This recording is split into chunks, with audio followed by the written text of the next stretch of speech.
Doutor Caivano, agora a pergunta para você, e eu sei que é uma pergunta meio nula, também, com uma pergunta com nulidade, né? Olha só, a PGR, ela colocou crimes imputou crimes ao Bolsonaro que nem sequer a Polícia Federal tinha colocado, né?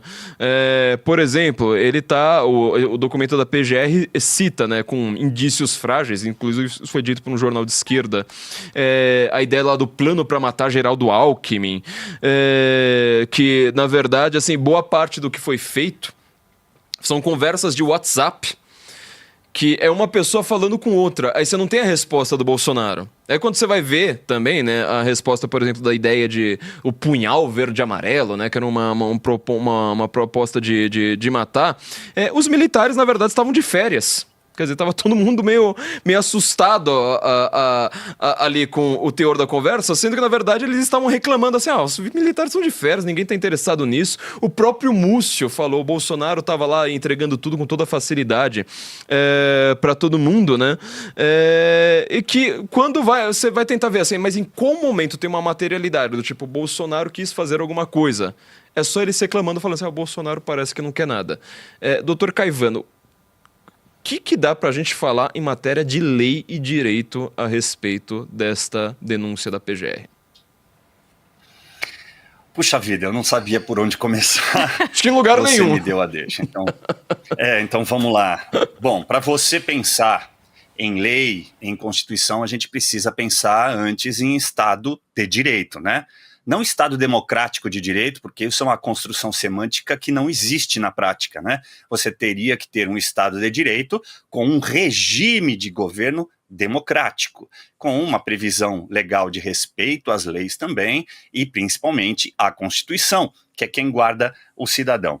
A concepção não é minha, né? A gente vive uma tirania. Eu tive a oportunidade de dizer isso dentro do Congresso Nacional, na Câmara dos Deputados, em maio de 2023, com todas as letras, dizendo que Montesquieu já havia previsto isso.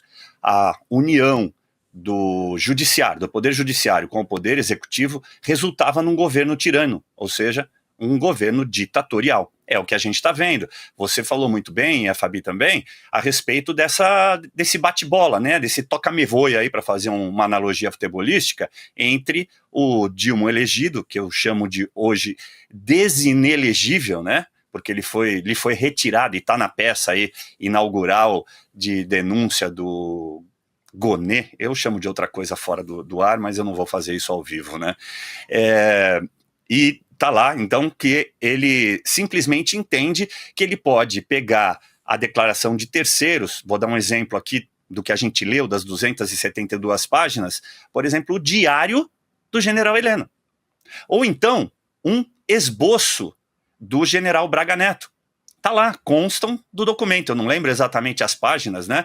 Eu tive que tomar o omeprazol para ler as 272 páginas, e acredito que seja a primeira vez no Brasil, né, na história da democracia brasileira, que a gente tenha uma denúncia sem fato, uma denúncia sem tipificação penal baseada em prova, em conduta.